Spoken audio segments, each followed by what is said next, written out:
Unserious. That is the word that I would use to describe the weekend that was for the Memphis Grizzlies. A couple of close losses that should have been wins. Damichael Cole and I are going to talk about that, plus just how far Memphis could fall in the Western Conference standings and preview tonight's big game against the Atlanta Hawks. Could be a get-right game, could be a continuing spiral into the abyss. Who knows? Let's have some fun on this Monday edition of Locked On Grizzlies. Let's lock in.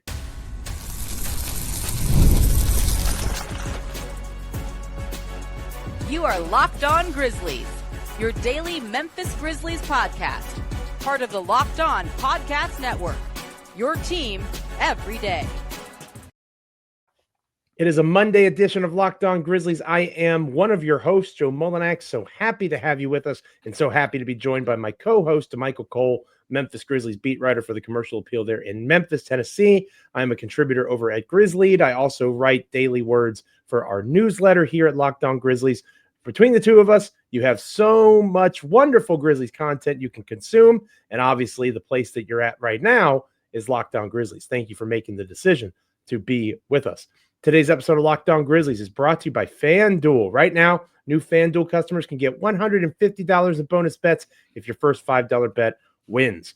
We're free and available wherever you get podcasts as proud members of the Locked On Podcast Network, your team each and every single day. Like, comment, rate, review, subscribe on Apple, Spotify, Amazon, YouTube, literally anywhere you get a podcast. Make sure you're making Damichael and myself part of your NBA and Memphis Grizzlies content consumption each and every time that an episode drops. Also, make sure you're going to LockedOnDaily.com, subscribing to our free daily newsletter, Words from Me, NBA analysis at large, fantasy basketball advice, and so much more. Again, LockedOnDaily.com. Damichael, happy Monday to you. So good to see you again, partner. Hopefully you had a good weekend. You know who didn't have a good weekend? The Memphis Grizzlies. They did not have a good weekend. No, not this one. And to be honest, to be truthful, this word unserious, which I've heard and seen in a lot of different places, the Grizzlies, since roughly the last time they saw the Oklahoma City Thunder back on Saturday, February 8th, maybe the Thunder broke the Memphis Grizzlies. And, you know, Memphis will see OKC later on this week. Here's why. Since that game, a loss to the Oklahoma City Thunder, the Memphis Grizzlies have lost 6 games and won 3. They are 3-6 in their last 9, the Grizzlies are. They have, since the All-Star break, gone 2-4, and both of their wins were by a combined 4 points. The big win in Orlando, where they had to have a massive comeback to find a way to win that one. And then, of course, the crazy overtime game against the Suns this past Tuesday. So all that is to say, yes, they were 2 close losses, one to the Knicks on Friday, one to the Spurs on Saturday. But as we talked about on the Friday show, Damichael, the Memphis Grizzlies should have won that game against the New York Knicks. They should have won. The Memphis Grizzlies, certainly, even with all of the roster turnover, no John Morant, no Desmond Bane in the second night of a back-to-back, they should have won that game if they are a team that is serious about being considered a contender in the NBA's Western Conference, the much more challenging of the two conferences. They are not a serious team right now. It certainly can change. Hopefully it starts changing starting tonight. But the last several weeks, they have one of the worst defenses in the entire NBA. They've lost their way on that end, and they are not competing the way a team that is desperate to get to the Western Conference Finals should be competing at this stage of the season. Yeah, it was definitely a disappointing weekend. You know, when we talked about it on Friday's show, I said they just need to win. Just need to win. When we talked about this homestand before it started, I said you want to be 4-0 going into the OKC game. Do you remember that, Joe? I said 4-0 heading into the OKC game. Absolutely. Would be where you want to be. And right now they're hoping they get to 2-2 heading into that game. So it's disappointing in a way. And we also said, I think it was when they lost against the Cavaliers, I said I'm past the point of the moral victories. This is a team that many of us believe is a top tier team. Probably not in the elite tier, but they are a top tier team. When you are a top tier team, you are expected to win games against San Antonio Spurs. You are expected, to beat the Knicks at home. The Knicks are 0-7 against teams, with better records than in this season. So you're expected to win those games at home. And in this case, the Grizzlies did. Now, both games were close games, but what did I say after that Cavs game? No more moral victories. You're too good. You are too good for which the moral victories are when you're a tanking team on your way up. And people say, oh, well, we're keeping the games close. A couple, good draft picks and a nice free agent here, and we'll be on our way. That isn't the Grizzlies. You got your core. You got Ja. You got Dez. You got Jaren. This whole infrastructure set in place where you feel like you're close to competing. But it was the way it happened too. Friday was what it was. The loss to the Knicks. You give up an open shot to OG Anunoby, which Taylor Jenkins after the game pretty much admitted was more of his fault. And then Saturday happens. No Ja Morant, no Desmond Bane, no Brandon Clark, no Vince Williams. Now, Brandon Clark, everyone saw it with their own eyes. That was very understandable as to why he wasn't playing. The guy needed stitches after the game, and it was 24 hours later. Okay, it's a little bit understandable. Vince Williams Jr., that's a little bit more understandable as well. But then it's like, look, Desmond Bane has been very durable. This is for the most part, right? He had the injury, I think, early in February, the ankle injury, which he came back a lot faster than many people thought he would. At the time, only missed, I think it was 2 or 3 games because of that ankle injury. And then Ja Morant has been in and out of the lineup, had the chance to, play 6 games in a row for the first time in the season, was added to the injury report late because of some shoulder soreness. And look, if guys are hurt, they're hurt. As Taylor Jenkins said, look, if guys aren't playing, that means there was something that limited them from being available. That's the words of the head coach. And at the end of the day, they're going to go with what their medical staff believes in. But look, you never want to push the envelope too far, Joe. So I want to be careful with what I say here. But at the same time, I just feel like you want to feel that urgency. Like, I'm dealing with something right now, but we got 20 games to go before the playoffs, because that game against San Antonio was important. And we'll talk about it more in the second segment, but you're talking about a weekend in which the Grizzlies started as the number 2 seed when we recorded our last show on Locked On Grizzlies, and now they're the number 4 seed and could have been the 5 seed if the ball flipped, a different direction just a little bit more. But here's one more thing that stood out to me, Joe.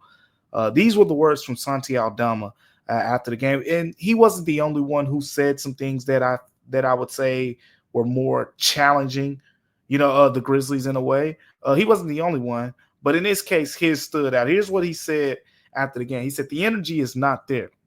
He said, "I can sit here and just say it's there, but it's not. It's clearly not. We're just letting teams punk us every single night, and then we make up for it, and we just hope the coin flips our way. We can't play that way. We're not that team that needs a little bit of luck. We normally set the tone, and we haven't been doing that." I mean, Joe, I'll let you take it from there.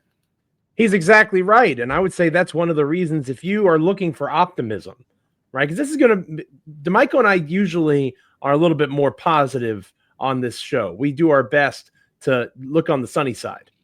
This is not going to be that, because they should feel that they are not competing at the level they're supposed to. Damichael's exactly right. Going back to that Cleveland game, I was comfortable with the way they competed because they were in Cleveland against arguably the best team in the National Basketball Association, and they competed. They played their tails off. I can work with that. I'm cool with that. You're going to lose games like that sometimes. That's life. Memphis, if they see them again in the competitive environment like that in the NBA Finals, we're all going to be feeling pretty good about the season that the Grizzlies wound up having.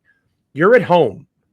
You have to protect your home court. And Santi acknowledged the energy, the body language, the lack of focus. You can say that starts with the coach, and I've been supporting Taylor Jenkins for a long time. It's getting harder and harder to support Taylor Jenkins for me. But at the same time, things that players can control are their attitude and their energy. Their effort and their attitude are things within their control. Each and every day, each and every time they step on the court, they can take control of those two things. The Grizzlies are not doing that consistently right now, and that's a major reason why they're losing. The way that they're able to storm back in these games when they're down by these double-digit deficits is because they're talented. Yeah, they are a good basketball. That's what Santi was pointing to. Yep, they're playing with their food. They are not letting these guys have that killer instinct to go in and close out games. And if they don't do that, they're not going to be able to flip that switch. It's not something that you can turn on and off. Yeah, and Taylor Jenkins called it urgency. That was his Yeah. word because he talked about the defensive effort, and we've seen this team for years be a top tier defensive unit when they want to be and things like that, including earlier this season.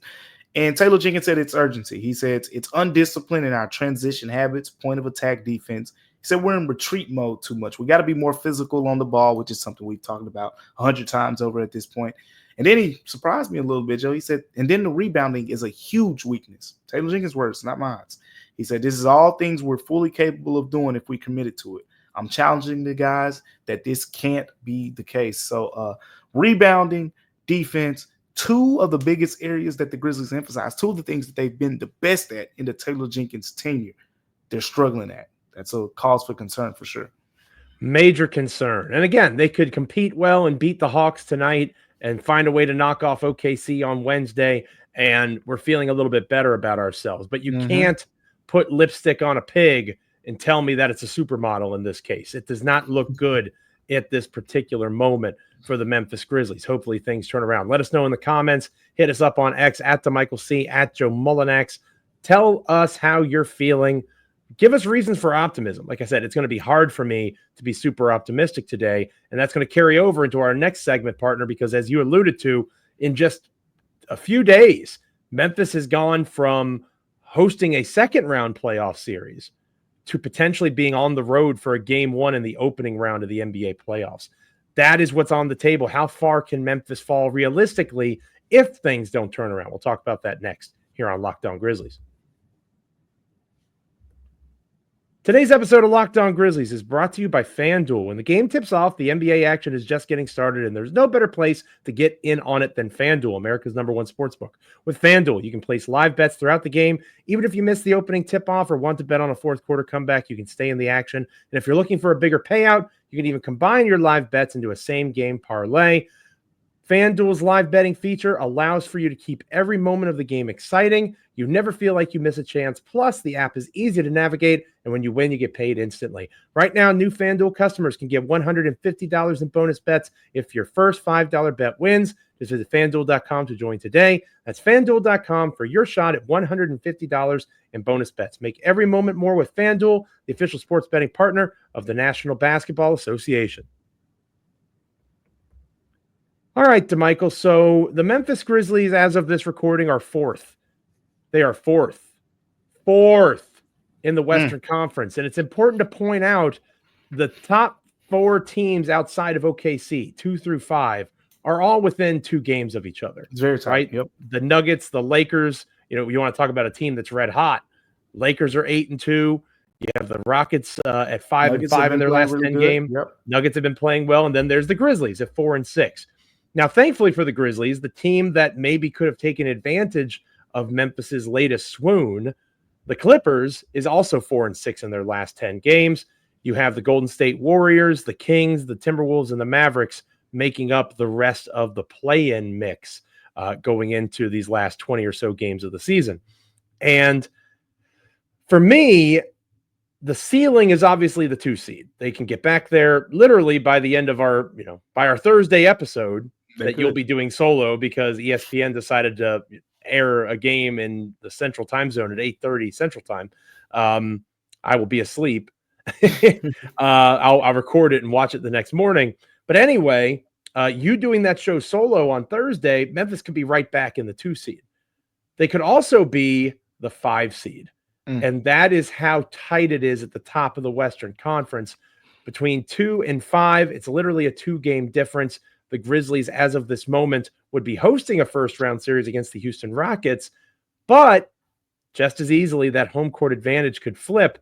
And I know that I feel better about the Rockets matchup now than I did a month ago, but I still would like for at least that first series to have home court advantage in case a Game 7 is necessary. So what is your floor? Like, again, the Grizzlies are about 6 games in front of the Clippers and the Warriors. Yeah.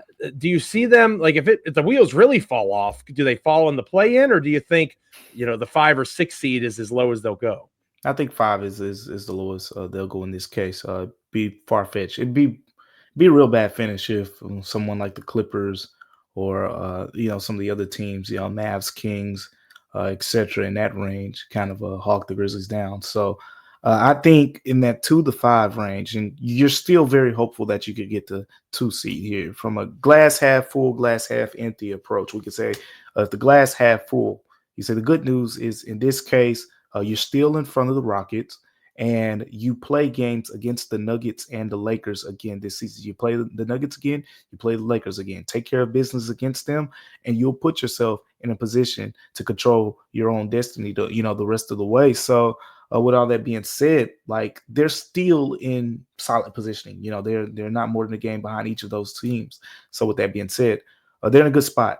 However, if you want to look at it from the glass half empty, perspective, right now they're losing the tiebreaker to every single team in that 2 to 5 range. And this is what we were talking about early in the season when a lot of people were saying, "Oh, the Grizzlies got to beat the good teams," right? And I think with the Nuggets, the tiebreakers, it'll be decided in this next game they play them. But in the case of the Lakers are 2-1 against the Grizzlies so far this season. We know the Rockets have officially won the season series at 3-1. So this is where those tiebreakers really kind of come into play because in a different sense, the Grizzlies would be in front, of the Lakers, going into when we were recording this show. And as well as, right now they're kind of having to hold off the Rockets, and all the Rockets got to do is tie with them because they had the season series advantage 3-1. But I think 2 to 5 is somewhere where the Grizzlies would shape up. And I don't have to tell you, it is a massive, massive difference. You're talking about as the 2 seed, you're hosting in the second round. You're talking about as the 5 seed, you're going to Oklahoma City. And you got to win. You got to win there in addition to win at FedEx Forum to win that series. So, look, it would be a completely different outlook on the season. If the Grizzlies are the 5 seed and, they lose in the first round against one of the aforementioned teams, we're going to have some real tough conversations, at the end of this season. So you still want to play for the 2 seed. And Joe, I asked a few of the players after the game because it's an interesting point to me because Taylor Jenkins said after the game, we're not focused on the standings, and because people were asking him, right? Because obviously, again, they dropped 2 spots in 2 days. That's how close the Western Conference is, but it happens. And Taylor Jenkins said, we're not focused on the standings. And a couple of the players, asked Luke Kennard about it, asked Scottie Pippen Jr. about it. And, paraphrasing, they basically said, look, the standings aren't our focus, but at the same time, we want to win basketball games. And if you win basketball games, the standings will take care of themselves. So they're definitely conscious of it. They know what's happening. They have a big board in the locker room that has the Western Conference standings on there and where the Grizzlies are. And when they leave the locker room, you have to walk right past that board. So they're very conscious of the standings. But I see anywhere from 2 to 5, Joe, and I don't think we have to sugarcoat it. I don't think we have to hide it. This is a big deal. You want to get that 2 spot. I mean, if you're 3, it's a little bit tougher, but if you're 4 or 5, it gets really tough for this team to do something they haven't done before. The Los Angeles Lakers have Luka Doncic now, which is still weird to say, and they have LeBron James. The Denver Nuggets have Nikola Jokic. SGA dominant for the Thunder. Ja Morant, who we'll talk more about here in a bit, needs to be that guy, right? Jaren Jackson Jr., in the absence of Ja Morant, needs to be that guy. This is a star-driven league. There's a reason why last week we talked about Jaren Jackson Jr. potentially making over $300 million on his next contract. This isn't football where you've got a helmet on your head. People don't see your face. Folks recognize the logo. That's what they associate with more than players. Players are brands in this generation of athlete. They are, and a lot of times, a lot of cases, you're a fan of the player more so than you are of the team. Now, that's not necessarily the case in Memphis. Ja is probably the closest we have to that. There's not a LeBron, stan group that follows him wherever he goes. But the point I'm trying to make is it's time for those guys to step up. It's time. It's not, you can talk about Desmond Bane's contract. The money doesn't matter. That's the cost of doing business. This is Ja Morant and Jaren Jackson Jr.'s team. And they have to look at those standings and take it personal. They have to take it personally. I don't think they take it personally. At least they don't act like they do. They don't act like it. I don't see it. Now, Jaren, maybe you can disagree on a little bit, and that's fair. Jaren played his tail off against the Spurs. And we didn't talk about that much. 42, yeah, Jaren, 42, he played hard. He played well. So, Jaren, I'm willing to hear out folks that will argue with me. But it comes back to Ja. And lo and behold, when we look at the injury report for tonight's game, there's Ja Morant, the one name on it. If he's legitimately hurt, he had surgery on this shoulder, those sorts of things, I understand, right? And again, the medical staff is going to do what the medical staff does, but this is the time. If you are a superstar in this league, now is the time to pick up your team when they need you and to be that energy, like he did against Phoenix, to his credit. Mm-hmm. That's what the Grizzlies need from both Ja and Jaren. But Jaren, again, the reason that game got close against the Spurs was in large part Jaren Jackson Jr., because he was out there with a roster that looked a lot like the team that you and I suffered through watching a consistent amount last season. Let us know in the comments. Hit us up on X. How are you feeling about the standings? I'm with Damichael 100%. 5 is as far as they'll fall. They're too good to go past 5, but there's a massive difference. You want to avoid the Thunder as long as you can. I don't fear the Nuggets. I don't fear the Lakers. I don't fear any. You can say, oh, I don't fear anybody, man. Okay. Watch the Oklahoma City Thunder play. Watch them play and tell me that you actually think the Memphis Grizzlies will beat them in a 7-game series. Can they do it? Sure. Is that the probable outcome? Not 90% of the time, in my opinion. We'll talk more about that, I'm sure, as the days and weeks ahead move forward. When we come back here on the podcast, we will close out this show talking about hopefully a get-right game for the Memphis Grizzlies. Atlanta Hawks are in town. Stick around. We're going to talk about that next. Today's episode of Locked On Grizzlies is brought to you by DoorDash. NBA fans, get ready. They swoosh, you save. Thanks to Dash Pass, every time a player drops 50 or more in a game, you score a huge deal the next day. It is simple. When any player scores 50 or more points in a game during the 2024-2025 NBA regular season, Dash Pass members get 50% off of an order, up to $10 off the next day from noon to midnight. That is important to understand. Say Ja does play tonight. You call 12 and he drops an epic 50-point performance. You can celebrate the next day by ordering wings, pizza, burgers from your favorite spot delivered right to your door. Or maybe you need a quick and easy lunch and Jaren Jackson Jr. is the one who drops a 50 burger. With Dash Pass, you get your favorite meals with $0 delivery fees and reduced service fees. Plus, you save even more with this exclusive NBA offer. Sign up for Dash Pass and be ready to save. When any player scores 50 or more in a game, Dash Pass members get 50% off an order the next day, up to $10 off. Just use promo code NBA50 from noon to midnight after a 50-point game on eligible orders at participating merchants. Remember, you must have an active Dash Pass account.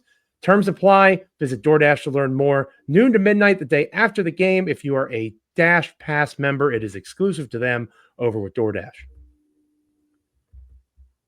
All right, Damichael. So I mentioned the injury report for tonight's game. Ja Morant, the only current name. I'm not going to say of consequence because that's not the way I want to say it. But, you know, you got Yuki, Zion. Those are guys that are on two-way contracts. The fully contracted guy, Ja Morant, is the only name. So Brandon Clark, you mentioned the stitches. He's back, not on the injury report. Obviously, Desmond Bane, not on the injury report. Vince Williams Jr., not on the injury report. It's just Ja. How does this translate for a Grizzlies team that desperately needs a victory? They have to find a way to get the vibes right again, get their energy going, whatever the case might be. The Hawks are also in a similar boat. They have lost 5 of their last 6 games, Damichael. And you want to talk about defensive issues. The Thunder dropped 135 on the Hawks. The Heat dropped 131 on the Hawks. The Pistons, and again, the Pistons are having a good year. They're good now, though, yeah. 148 on the Hawks. Boys. The New York Knicks, 149 on the Hawks. So this is a defense that is just as problematic at this point as the Grizzlies, if not more so. This should be a game where Jaren Jackson Jr. feasts. If Ja plays, he should also have some success, although Dyson Daniels might have something to say about that. It's an interesting game for Memphis if they're able to find a way to pull off the victory. Gorgeous Niang is not going to play. That's a big 3-point shooter for the Hawks. Trae Young is on the injury report, but he's listed as probable. He will likely play. What are some keys to the game tonight for Memphis in your eyes?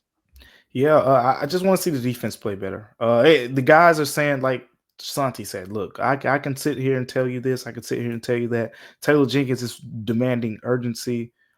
This Hawks team has a lot of issues. What's not an issue for the Atlanta Hawks is scoring the basketball. They're one of the top scoring teams in the NBA.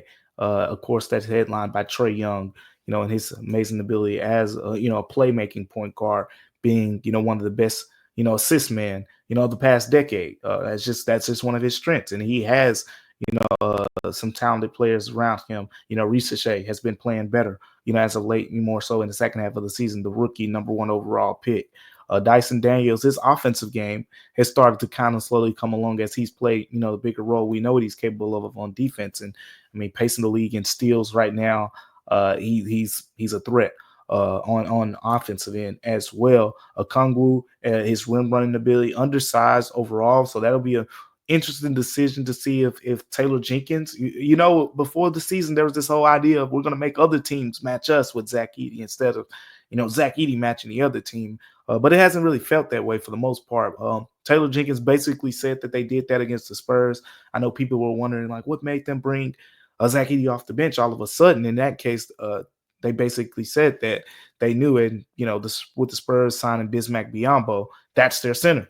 And they didn't have a second unit center. Put Zach Edey on the second unit, let him feast. It worked out because he shot 7-7 from the field, had 6 offensive rebounds in that game against the Spurs. But how do you go about it in this game? Okongwu, not really much of a perimeter threat, but he is undersized overall as compared to the 7'4" Zach Edey. So potential advantages there as well. But look, it comes down to the defensive end. If the Grizzlies win this game 145-141, it's a win. And, whoop-de-doo. But at the same time, it doesn't fix the problems. We really got to zero in. And it's funny because we're so used to, right, Joe? It's like, if the offense gets to another level, they can win a championship. We've always just packed it in like, the defense will be fine, right? That's always been the hallmark. If everything else goes wrong, Taylor Jenkins will put a top-tier defense out there. This defense has not been top tier since the calendar turned to January. It's not been top tier. And that is not what we're used to seeing. Here's a chance to get rolling in the right direction because the urgency is there. And I asked, is this something you guys are talking about in the locker room? They're like, yeah, we're talking about it. So after that game, which was somewhat embarrassing, losing to the Spurs that way, having the Spurs score 46 points in that second quarter. We haven't talked about that second quarter much, but that was a big talking point. Taylor Jenkins brought up, look, that Pacers game, you gave up 50 in the second quarter. This game against the Spurs, you give up 46, unacceptable. They lost the game in both of those cases. They believe they lost those games because of those second quarter performances. They don't want to let an offense explode like that again. How will the players respond? I think this is a solid opponent to see, if the Grizzlies are going to kind of ramp up their defensive intensity. The Hawks are a team in transition, right? In terms of usage rates, the highest usage rate on the Hawks by percentage is Trae Young, obviously. Yep. Number 2 is Jalen Johnson, who's out for the season due to a shoulder injury, I believe. He was having a great year for Atlanta before he got hurt. And then DeAndre Hunter is 3rd in usage, and obviously he now plays for the Cleveland Cavaliers. So Karis LeVert there. You have Niang, who has seen an increased role, who is not going to be active for this game. There's an opportunity for Memphis to really take advantage and pick up a victory here, but they have to defend. And they have to find a way to stop Trae Young because Trae Young, for all the jokes, and it's fun to make jokes, that is a guy that everybody around him offensively is better when he's on the court. He is that level of creator for others, not just himself. You have to respect that, and you have to put them in troublesome spots where maybe they're not. You have to take advantage of this roster that's been in transition for the Hawks. Obviously, losing 5 of their last 6, not ideal. But as we talked about earlier in the show, Memphis has lost 4 of their last 6. So it's 2 teams looking for a chance to get right. It's going to be an interesting one. I agree. Rebounding and defense, keeping your eye on that. But then, of course, just the Ja Morant effect. If Ja is on the court, him versus Trae, historically, this is one of those kinds of games where Ja would get up a little bit because Ja is very well aware of the players that he gets compared to. And the Ja versus Trae question is always an interesting one. It even gets interesting to the point sometimes where people suggest straight up trade swaps, Trae Young to Memphis and Ja to Atlanta. That would be, a hypothetical. That would be a good topic of conversation maybe for an off-season episode of Locked On Grizzlies. The next time that we're together, I'm going to be flying solo. I mentioned later on in the week, again, those of you that are everydayers, the later start time's no bueno for me. So this week I'm going to take the earlier game and go solo. We'll talk about Grizzlies Hawks, lots of other things in terms of how they won, hopefully. If the game is lost, how that happened. We'll take a look at maybe some matchup situations, because that's so important, even more than seeding Damichael. The Zach Edey effect, how you start or use him compared to Brandon Clark. Maybe we do a little bit more of a deep dive and use the Atlanta game as a measuring stick for that. Yeah, it makes a lot of sense to me. I think, we saw Zach Edey close this last game.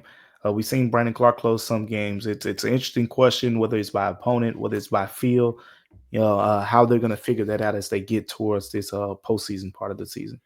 Looking forward to our Tuesday edition of Locked On Grizzlies. Hopefully you'll be there with me. Make sure you're liking, commenting, rating, reviewing, subscribing, wherever you get podcasts, Apple, Spotify, Amazon, YouTube, literally anywhere you get podcasts, you can get Locked On Grizzlies. Become an everydayer. Hang out with Damichael, myself, each and every time that an episode drops. Also, make sure that you're subscribing to LockedOnDaily.com. Go there, click on the Grizzlies tab, Locked On Grizzlies newsletter. It is free, has content from me, plus NBA analysis, fantasy basketball advice, and so much more. Make sure you're checking out Locked On Grizzlies newsletter. It's free. Get it at LockedOnDaily.com. For Damichael Cole, I am Joe Mullinax. Thank you so much for being with us on this episode. I'll try to be more positive tomorrow. I promise. I don't want to be this negative Nancy all the time. Hopefully they give us something to be happy about. See ya.